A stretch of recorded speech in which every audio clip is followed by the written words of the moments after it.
السلام علیکم ورحمۃ اللہ وبرکاتہ ویورز، اس وقت ہمارے ساتھ موجود ہیں فیضان امیر صاحب، اور مجھے دعوت دینے کے لیے آئے تھے، تو میں نے بہتر سمجھا کہ آپ لوگوں کے ساتھ بھی وہ دعوت شیئر کی جائے۔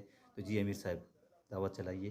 طبی الحمدللہ، اللہ رب العزت نے ہمیں دنیا کے اندر مختصر سی زندگی دی ہے۔ یہ زندگی اللہ رب العزت اپنی بندگی کے لیے دی ہے، اور اس زندگی کے اندر اپنے اللہ کو خالق مالک ماننا اور اللہ رب العزت کی پہچان کرنا کہ ساری کائنات کو پیدا کرنے والے تنہا اللہ ہیں، اللہ کے علاوہ کوئی پیدا کر نہیں سکتا۔ اس ساری کائنات کے مخلوق کے مالک اللہ ہیں، اللہ کے علاوہ کوئی مالک نہیں ہے، اور اس ساری کائنات کی مخلوق کو رزق دینے والے تنہا ایک اللہ کی ذات ہے۔ اللہ کے علاوہ کوئی رزق دے نہیں سکتا۔ اس کائنات کے اندر نفع اور نقصان کا بنانا یہ اللہ کے ہاتھ میں ہے۔ اس کائنات کے اندر زمین اور آسمان کا پیدا کرنا اللہ کے ہاتھ میں ہے۔ اس کائنات کے اندر آسمانوں کو بغیر ستونوں کے کھڑا کرنا یہ اللہ کے ہاتھ میں ہے۔ اس کائنات کے اندر پہاڑوں کو پانی کے اوپر بچھانا یہ اللہ کے ہاتھ میں ہے۔ یہ دن اور رات کو لانا یہ اللہ کے ہاتھ میں ہے۔ یہ زندگی اور موت کا آنا یہ اللہ کے ہاتھ میں ہے۔ عزت کے نقشوں سے ذلت نکالنا، ذلت کے نقشوں سے عزت نکالنا یہ اللہ کے ہاتھ میں ہے۔ اللہ کے علاوہ ایسا کوئی کر نہیں سکتا۔ اس بات کا یقین ہو کہ ساری کائنات کے اندر وہ ہوگا جو اللہ چاہے گا۔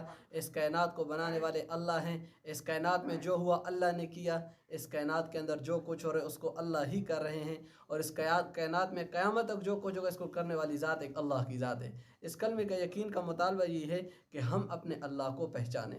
تو اللہ رب العزت کی پہچان جو ہے محمد رسول اللہ صلی اللہ علیہ وسلم والے مبارک طریقے ہیں۔ اگر ہم حضور صلی اللہ علیہ وسلم کے طریقوں پہ زندگی گزاریں گے تو یہ زندگی اللہ کے ہاں ہماری مطلوب ہے۔ اگر نبی علیہ السلام کے طریقوں کو ہٹ کر کسی اور طریقوں کو اختیار کریں گے تو یہ زندگی دنیا کے اندر بھی ناکامی ہے، پھر آخرت کے اندر بھی ناکامی ہے۔ ابھی میرے محترم دوستو، اس زندگی کو سیکھنے کے لیے اللہ کے راستے میں نکلنا، اپنا مال، اپنا جان، اپنا وقت اللہ کے لیے وقف کرنا، اس کے لیے اللہ کے راستے میں ہم خود بھی 4 مہینے لگائیں، اوروں کو بھی تیار کریں، کیونکہ اللہ سبحانہ و تعالیٰ نے ختم نبوت کے صدقے اس دعوت والی کام کی ذمہ داری اللہ نے ہم سب کو عطا کی ہے۔ کیونکہ اللہ رب العزت نے ختم نبوت کا دروازہ بند کیا، کار نبوت بند کیا، کار نبوت اللہ سبحانہ و تعالیٰ نے مجھ اور آپ کے حوالے کیا۔ اس لیے بھائی ہاں، سب کی خدمت میں یہی عرض ہے، یہی ہماری دعا ہے کہ جو بندہ بھی اس بات کو سنے اس بات کو آگے پھیلائے، کیونکہ نیکی کا کام کرنا اور نیکی کو پھیلانا یہ صدقہ جاریہ ہے۔ اس لیے اللہ کے نبی صلی اللہ علیہ وسلم نے فرمایا، سرسبز رہے، شاداب رہے میرا وہ امتی جو میری بات کو سنے، اسے محفوظ کر اوروں تک پہنچائے۔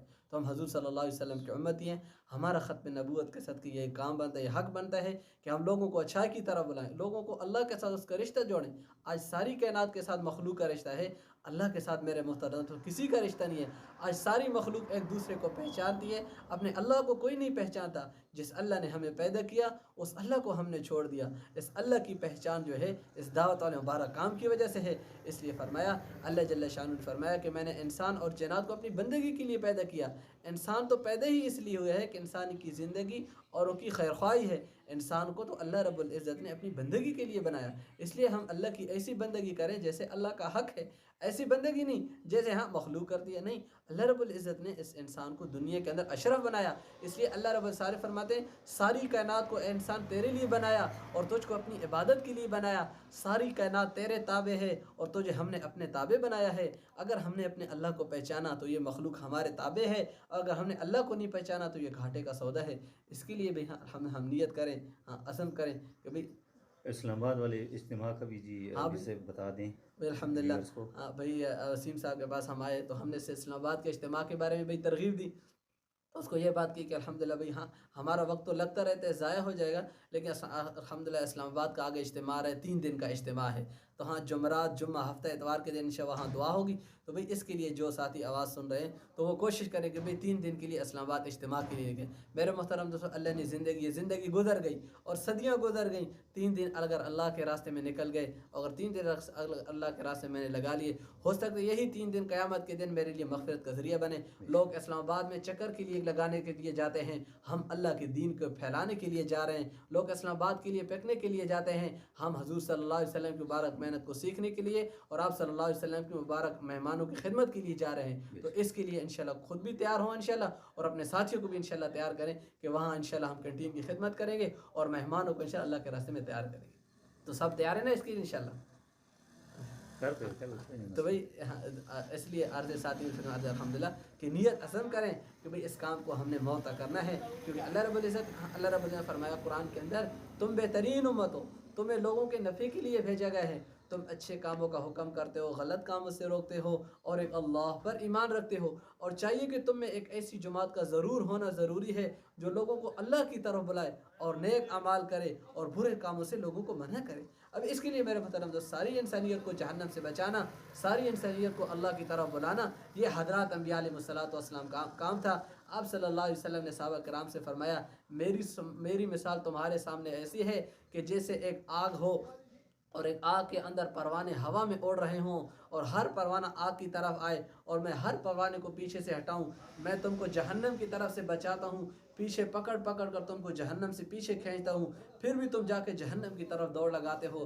صحابہ کرام رضی اللہ تعالی عنہ نے نبی علیہ السلام کی صحبت میں بیٹھ کر ایسا ایمان سیکھا میرے محترم دوستو کہ اس ایمان کو اللہ رب العزت نے قیامت تک آنے والے انسانوں کا قانون بنایا، اور فرمایا کہ جو بھی اللہ کے نبی نے فرمایا میرے سارے صحابہ آسمان کے ستاروں کی مانند ہیں، جو جس صحابی کی اتباع کرے گا وہ اپنی فلاح کو پہنچے گا۔ میرے محترم دوست، صحابہ سارے آسمان کے ستاروں کے مانند تب ہوئے جب حضور صلی اللہ علیہ وسلم کی سیرت کو اختیار کیا، آپ صلی اللہ علیہ وسلم کے مبارک اعمال کو اختیار کیا، آپ صلی اللہ علیہ وسلم کی مبارک سنت کو اختیار کیا۔ صحابہ کرام رضی اللہ تعالیٰ اجمعین سنت کو سنت سمجھ کر زندہ کرتے تھے۔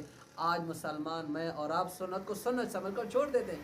کتنے نوجوان ہیں، کتنے لوگ ایسے ہیں کہ نبی علیہ السلام کی سنت کو چھوڑ کر اوروں کے طریقوں پہ زندگی گزارتے ہیں۔ میرے محترم دوستو، یہ زندگی اللہ کے ہاں مقبول نہیں ہے، یہ زندگی قیامت کے دن حسرت اور افسوس کا سبب ہوگی۔ جو زندگی اللہ کے حکم اور نبی کے طریقے کے خلاف گزر جائے، یہ زندگی قیامت کے دن بغاوت ہے۔ اس زندگی کے بارے میں قیامت کے دن اللہ ضرور پوچھ کریں گے کہ ہم نے تو آپ کو دنیا کے اندر کون سی زندگی دی تھی؟